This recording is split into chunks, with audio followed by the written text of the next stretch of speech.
你现在这个样子，救不了任何人的。你是觉得我没有资格救他吗？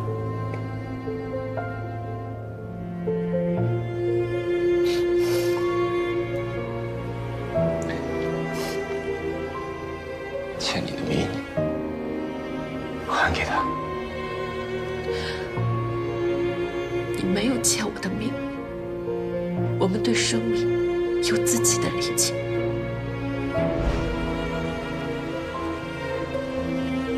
如残叶渐写在我们脚上，生命便是死神唇边的微笑。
上海出事之后，我就一直在怀疑，就是他和大姐串通了一个什么外人。你什么时候你哪儿又来的大姐？龙川芳子，我的夫人。尊夫人是中国人？当然是日本人了，我怎么会娶一个中国人做妻子呢？还是日本人？他是……你是说，邱庄的宝藏就藏在后山的狼园里？从来没有人敢进狼园，直到一天夜里，那个人闯了进来。他是谁呀？干什么的？大佐，二哥，二哥，来了。二哥，来了。呀，怎么了？二哥，顾小梦病了。你说什么？什么时候发生的事？吃晚饭的时候不是好好的吗？就半个小时以前，先是肚子疼，后来又吐了几口，这会儿已经昏迷了。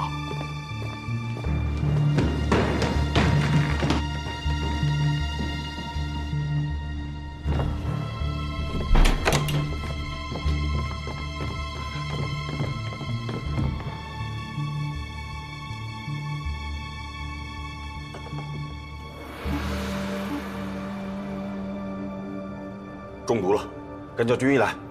哎，哎，等会儿。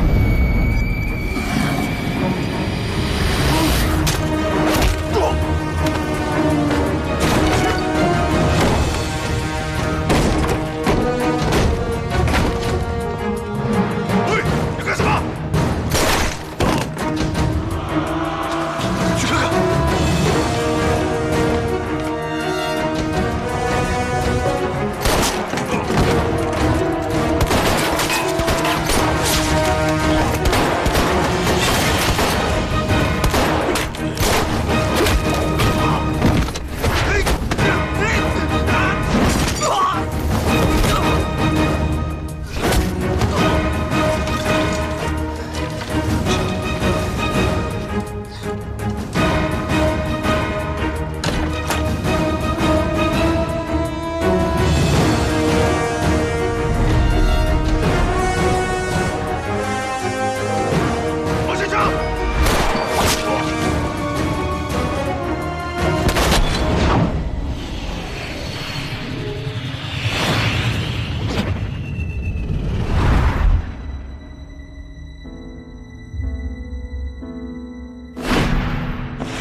不曾对你说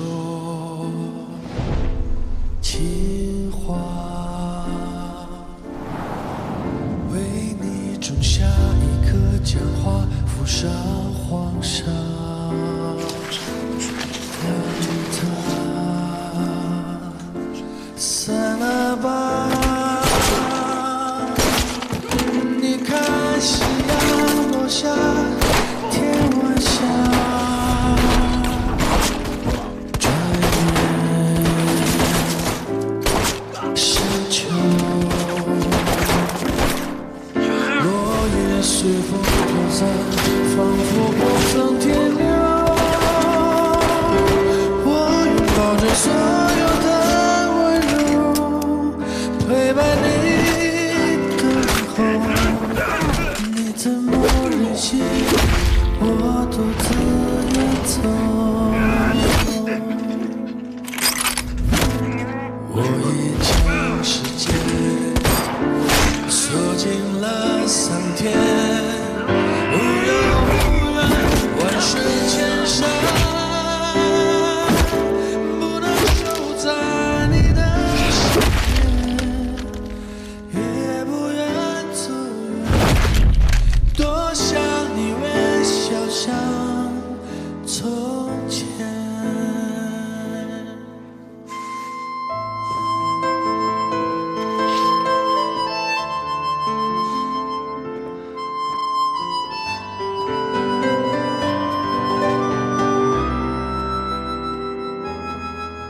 雪花怎会飘散，遮住你的眼，看不见我的从前。天涯海角已不远，忘不了你，期盼你一生一世永远品味甘甜。地老天荒的誓言，慢慢会变。从此漫长离散都成祝愿。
秦生火死了以后，我把你送回东楼，原本是真的想让你活着，可你为什么自己一定要找死呢？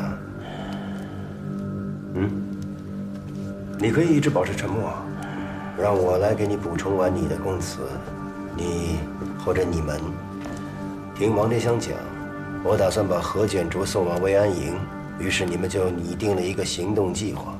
共产党嘛，当然不会眼看着自己的同志或者兄弟姐妹堕入魔窟，一定会采取行动。这一切都是你预谋的。哦，我只预谋了一半。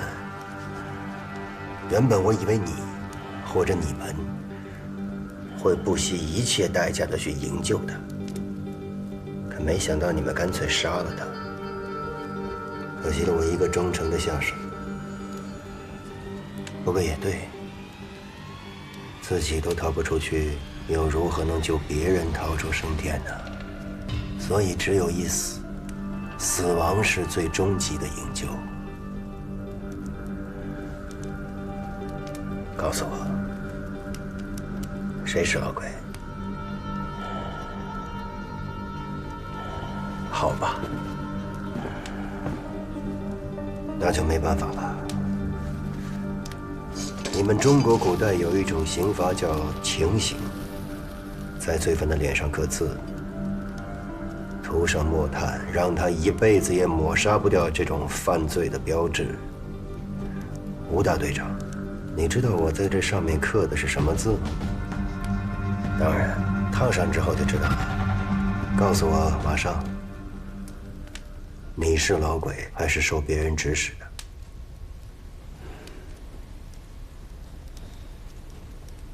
我就一个人，我就是老鬼。看来是受别人指使的。那是受那个刚刚中毒的顾小梦，还是你的命根子李宁玉？我猜该是李宁玉。顾小梦的话你不会听的，对吗？老子要杀人，不需要人指使。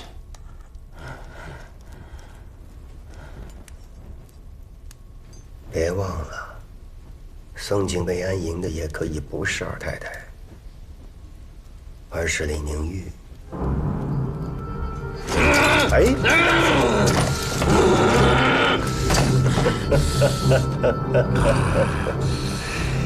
你可真是天生的一匹狼啊！已经深入绝境了，还想要撕咬？真遗憾，你不是我的狼。当然，我们可以现在谈。大佐，我说过不要任何人来打扰我。一犯白小年死了。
你终于从顾小梦的床上爬过来了。大佐，顾小梦确实是中毒了。你的任务是保证她活着。是，属下知罪。杀你的时候，我会记着这句话的。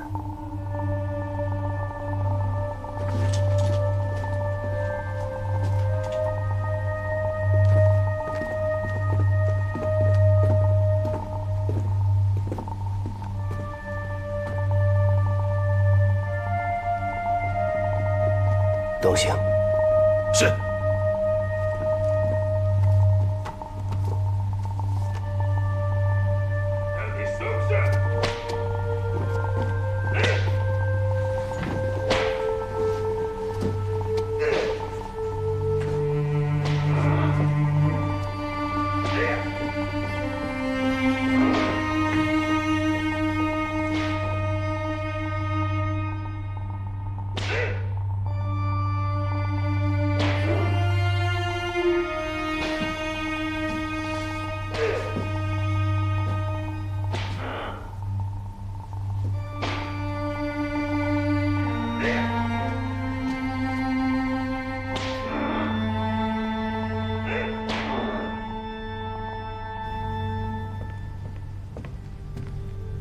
大哥，这么晚找我什么事儿啊？今天晚上有句话，不管你用什么方法，一定帮我给张司令带到。啊！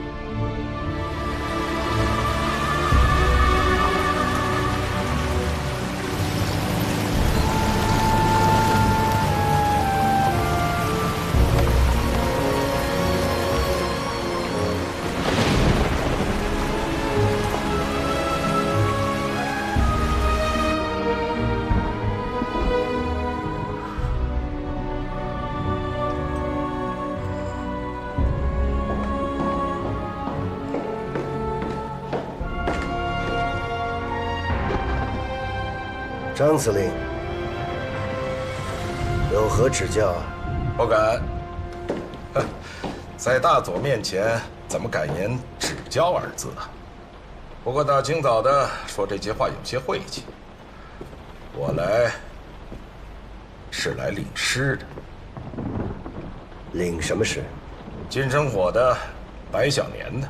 当然，如果大佐慈悲，还有他们家属的。不知大佐能否恩准啊？不行，金生火、白小年的嫌疑还没有完全排除，所以不要说尸体，就连尸体上的一根线也带不走。啊，是这样。死人不能带走，那活的呢？我们司令部5个人，死了2个，还有3个。既然嫌疑都在那2个死人身上，那么这3个人我总可以带走吧？不，也不行。同样，他们的嫌疑也没有排除。啊，死的有嫌疑，活的也有嫌疑。看来大佐审了1个多星期，除了审死2个人之外，结果和之前没什么两样。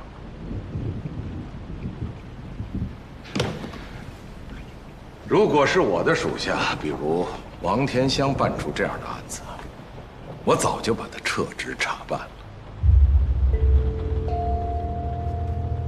张司令，我的案子是不是办错了？审查手段是否合规？该不该撤职查办？这都要由松锦司令和特务机关来决定。张司令，您太爱操心了。我又想起一句中国的老话：心重之人，寿短。好，既然大佐如此坚持，告辞了。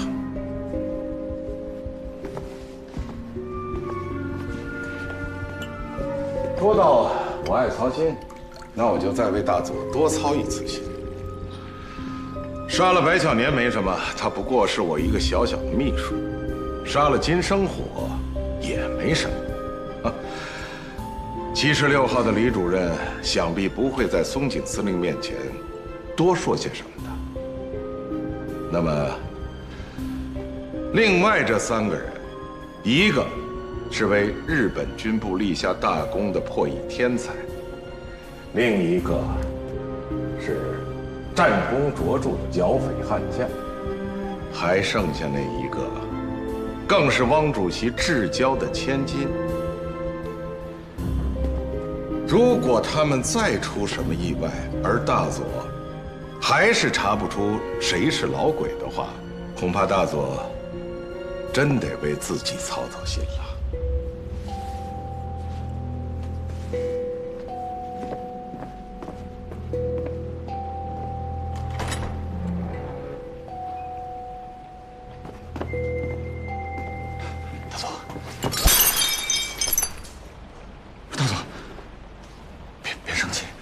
小梦醒了。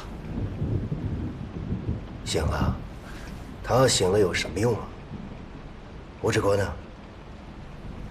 吴志国？吴志国招供了吗？没有。把这里打扫了。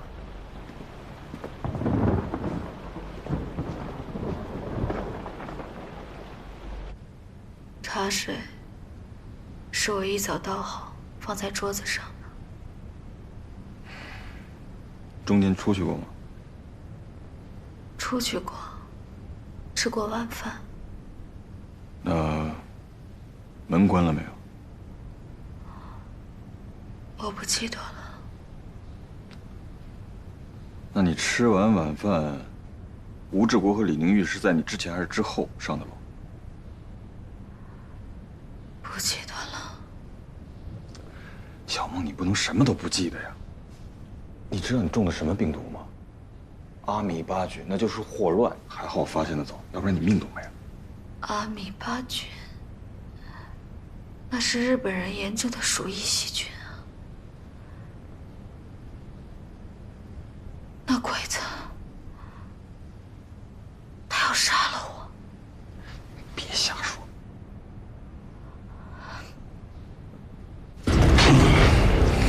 5个小时了，你还是什么都没尝。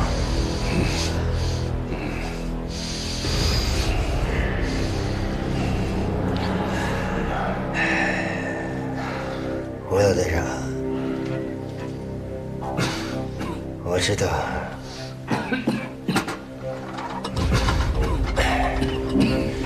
你一向擅长在肉体上杀人，但是我认为最彻底的杀人方式是精神上的。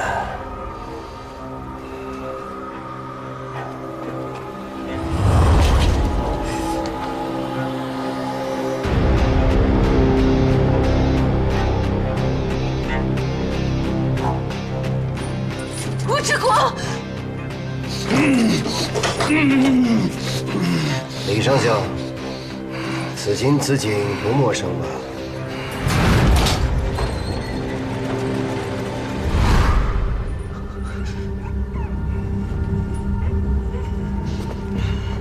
这一次，你是心疼了还是自责呢？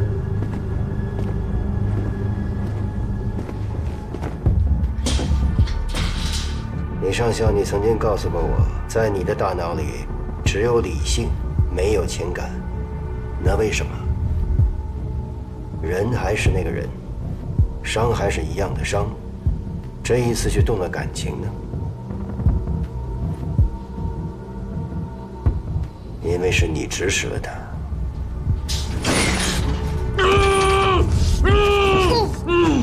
不要开口，什么都不要说。我知道像你这样的天才，一定还会再给我想出1000、10000个密码来迷惑我，来欺骗我。对于一个审讯者来说，最重要的不是理性，而是感性。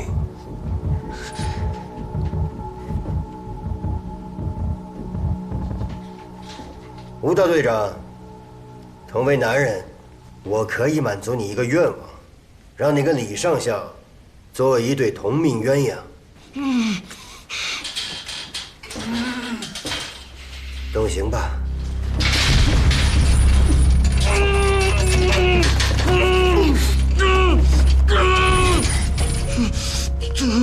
住手！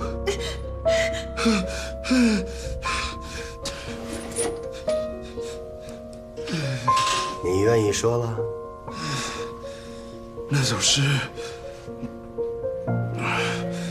是怎么来着？啊？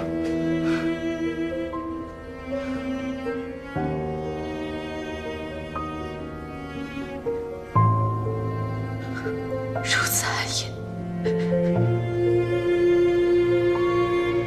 见血在我们脚上，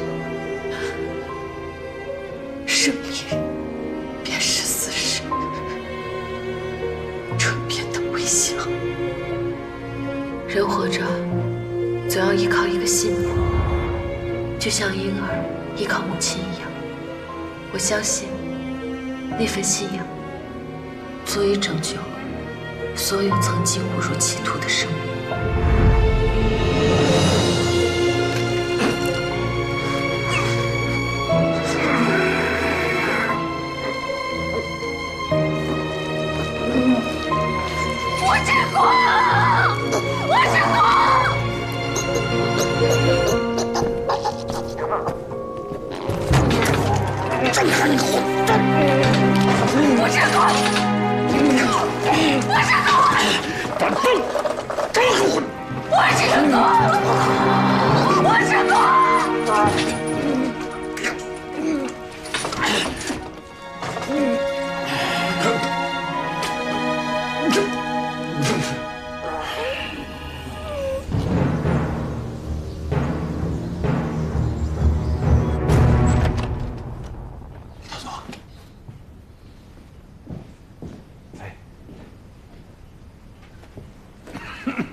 吴志国救回来了，伤的可是不轻啊！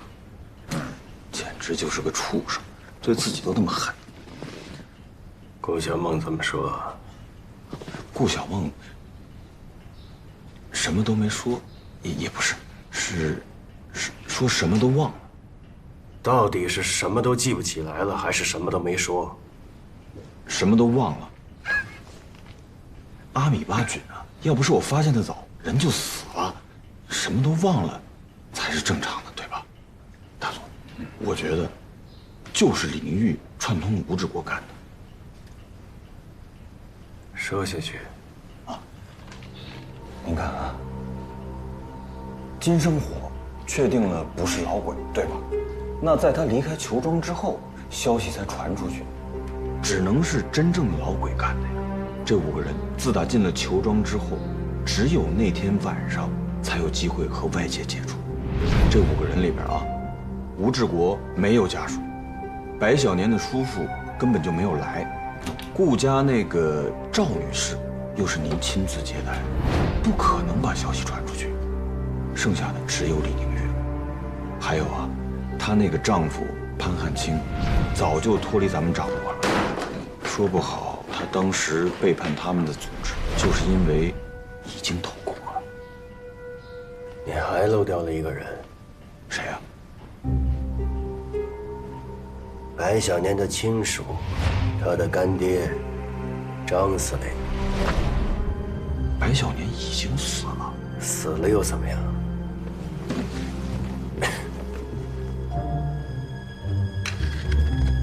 间谍可以直接把情报吞咽下去，甚至塞进直肠，刺在头皮上。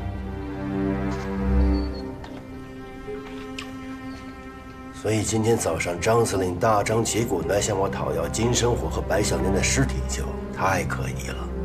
他怎么消息这么灵通呢？是谁告的密呢？对，他怎么能知道呢？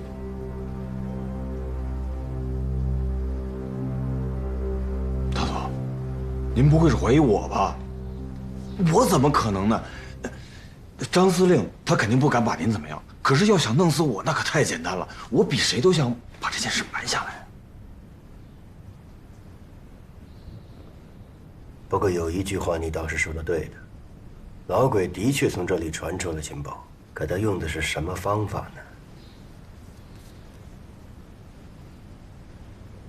吃的、用的、垃圾废物，都是由专人负责检验，然后集中起来到后山销毁的，是怎么传出去的？一定是我们还有什么地方疏漏了。从今天起，禁止一切裘庄向外输送的物品，包括垃圾，包括白小年和金生火的尸体。是，大总，别人都好说，尸体，天气已经越来越热了，尸体恐怕真的保存不住。如果他们身上少一块皮，就从你身上割下来补上去。是。是。即使没有了发报记录，我也一样能查出来是谁发了电报。王处长，要是再有下一次，我就让你跟他们躺在一起。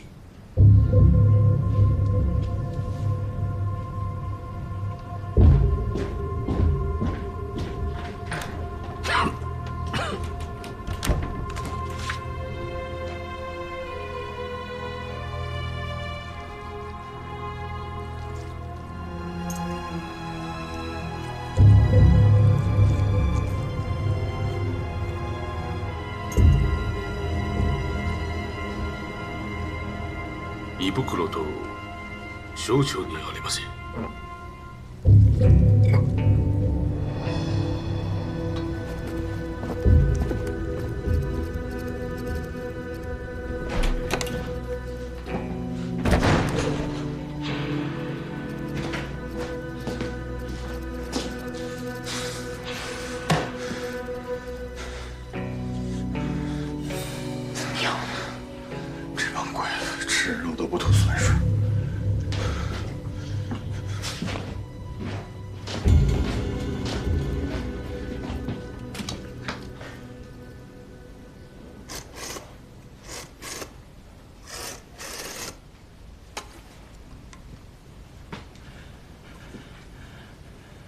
喂，刘小征吗？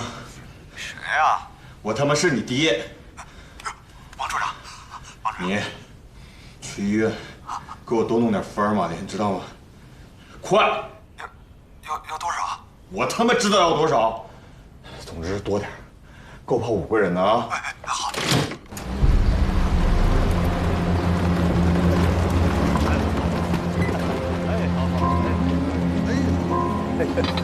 老王，这个我呀早都给你准备好了。哎，今儿这不要了？怎么？这日本人吃腻了？谁知道了呢？不让送这个了？哦，行，那我拿点啊。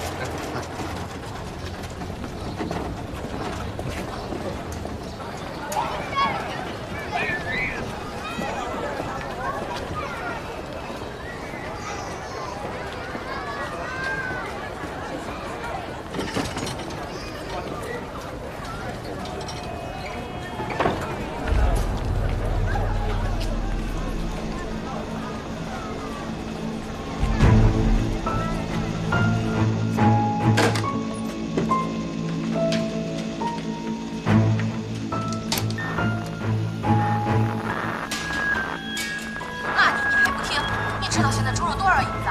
牛肉呢？徐经理的面子，我可不敢推啊。你什么时候回来啊？哎，你好，是刘老师吗？请问于老板，预定的布料什么时候能到啊？货都没了。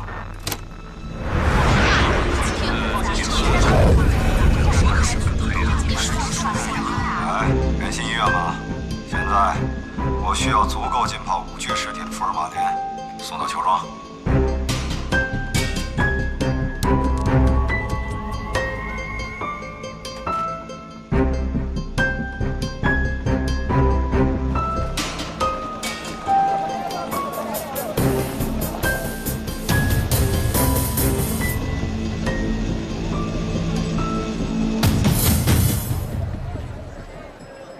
顾先生，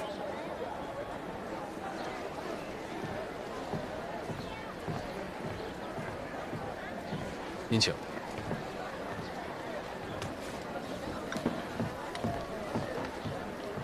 先生，您的咖啡。潘先生把我叫到这里，有什么事吗？金生火死了。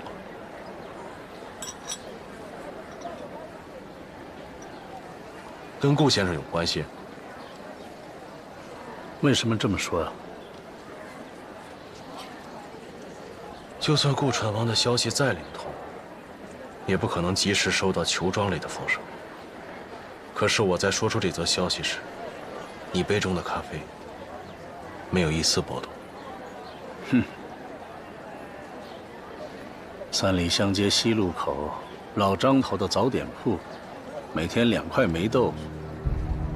我说的对吗？潘先生告诉我这个消息，不是要追究人是不是我杀的，而是想知道我有没有能力来配合你的行动。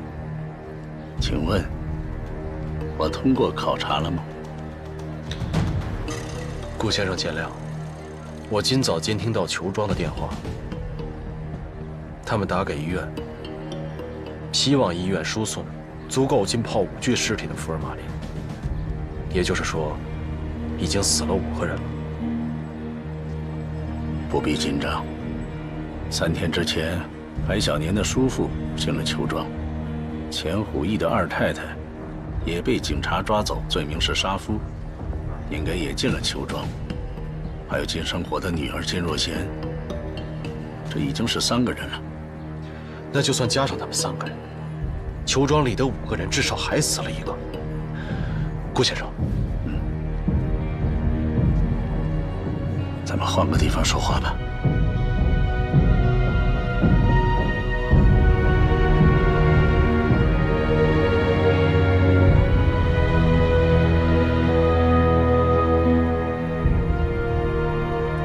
想不到，顾先生在这裘庄的后山也有产业啊。潘先生是要暴力营救吗？在上海和杭州，能雇佣到很多职业杀手。他们除了擅长杀人，也很擅长营救。只要你给足钱，以卵击石，把握太小。顾先生，您别忘了，我曾是徐恩曾手下最得力的特工。投鼠忌器，风险太大。很明显，龙川肥原已经失去控制了。我怕时间拖得越久，他的杀戮倾向就会越严重。据说裘庄主建此庄园，就是为了防备袭击。从战略布局上看，裘庄易守难攻，是个没有挂军旗的碉堡。可顾先生，就算防御最坚固的碉堡，它也总会有防御的盲区啊。赵小姐，可以给潘先生展示一下你的作品了吧？好的，先生。想不到顾先生，您早就有裘庄的建筑结构图。没有，我只是有一位得力的助手，他是德国建筑设计师鲁德维希先生的得意门生，而且过目不忘。在下无意冒犯，可是那晚，您似乎并未经过东楼啊。那天晚上我走进裘庄，我发现了一个一目了然的特点，就是它的东楼和西楼的结构是对称的。像这样的建筑结构，在全世界也不多。我走进西楼，记住了西楼的结构，就可以用镜像的原理稍作处理，画出东楼的结构。真是大开眼界，钦佩之极啊！那么在这种建筑结构下，如果我是龙川飞远，我会把他们5个人全部都放在东楼，在2楼的楼梯口设置第1道防护，在东楼的门口设置第2道防护，也就是这里。最后，在3楼的楼顶，我会设置3到5个狙击手，然后发现了，龙川飞原的安排几乎无懈可击啊！就算我出钱雇佣上海和杭州的顶尖的职业杀手，由潘先生亲自指挥，也很难活着救出李科长还有我的女儿。有机会的，不过要等到今晚。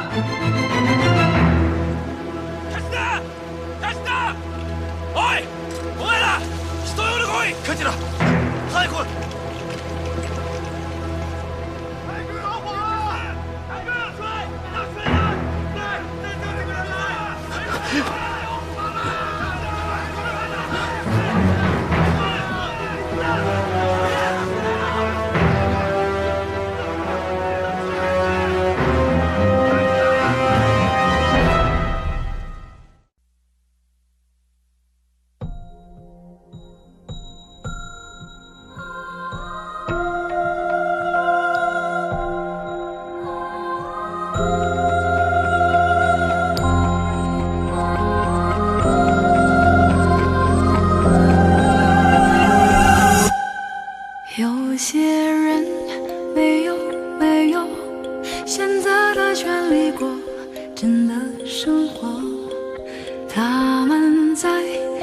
霜如霜的时间里，在真实的生活，忽明忽暗，